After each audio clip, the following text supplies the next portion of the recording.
Pope Francis ended an unprecedented Vatican summit focused on clergy sexual abuse by insisting the Catholic Church end its long history of covering up the abuse of children. The Pope called for an all-out battle, but he stopped short of offering specifics after 4 days of meetings. Becky Ayani is a board member of the support group Survivors Network of Those Abused by Priests. She's also a survivor of childhood clergy sexual abuse herself. Becky Ayani, thank you very much for being here. What was your main takeaway from these meetings that the Vatican hosted? That we're in the same situation that we were before it started. You know, we went in hoping that there was going to be concrete action. We went hoping that they were going to come up with a plan of action and actually take an action. But instead, they came up with 21 reflection points, and then Pope Francis on the last day came up with 8 guidelines. And one of those guidelines was something as simple as, what is the seriousness of this problem? You know, as a child of 8, when I was abused, I knew it was a sin. I knew it was wrong. You know, why don't they know that now? Why does that have to be a guideline? Well, one of the things that was reported was that the Pope was using this meeting to try to persuade the bishops and other leaders in the church that they needed to change their approach and become more accountable, rather than ordering to do this by changing the rules. Was that just the wrong approach at the outset? You know, I think the Pope has the ultimate authority here. You know, I think he put it back in the hands of the bishops, but the bishops don't have that authority. The Pope can right now, today, fire a bishop who covers up abuse. He could tell them to turn over all their files. He did neither of those during this conference. He said, you know, he talked about self-accusation, like they're supposed to accuse themselves. I don't think that's going to work. We have had 3 decades of dealing with this abuse in the United States, and some of these countries are just beginning. How many kids are going to be abused while they come up with new procedures? So was there anything positive that came out of this? I mean, did you hear a higher level of consciousness on the part of the Pope? What did you hear that gives you any trust?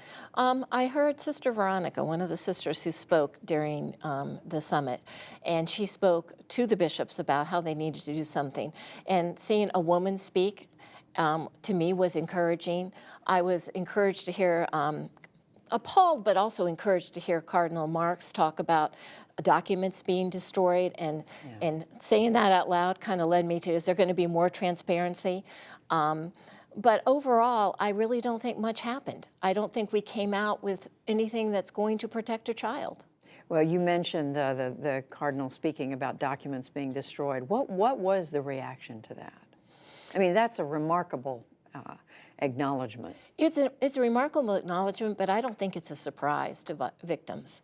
I think we've always thought that if they're not hiding, then they're destroying them. And he also said maybe they were never documented. So how many times has a survivor gone in and talked to a church official and it doesn't get written down, or it doesn't get put into a file that we can later find? We don't know, because they've been so secretive for all these years. Do you think it's realistic to expect this Pope, with this set of leaders in the church, in the Catholic Church right now, to order them to say, we're changing the rules, we're changing the law of the Catholic Church, and this has to change immediately? I don't know that it has to change immediately, but I do think he can take actions right now. He could fire a cardinal, and I think that would send a message out to all the other cardinals and bishops: you better not cover up abuse, it's not going to be tolerated. I think that my own personal opinion is that we're going to have to rely on secular authorities. I don't see the church changing anytime soon. And I do think that we're going to have to rely on the attorney generals and law enforcement to keep the church accountable. And you're speaking about the United States now, though, or are you saying I around think the world? Around the world. I think you could say that we need to rely on the sword. Look at the story in Venezuela, where a deaf orphanage, there were so many victims there, and it wasn't the church that exposed it and stopped it. It was the government that stepped in. But how can you be sure that law enforcement is going to move in? Because in so many countries, the Catholic Church is has extraordinary power. You know, there are no guarantees, but, you know, we haven't seen the church do anything either. And I think that, I hope the church does something, but we have not seen the church take actions. And it is worrisome in some of the countries where the Catholic officials are so ingrained with the police and so forth.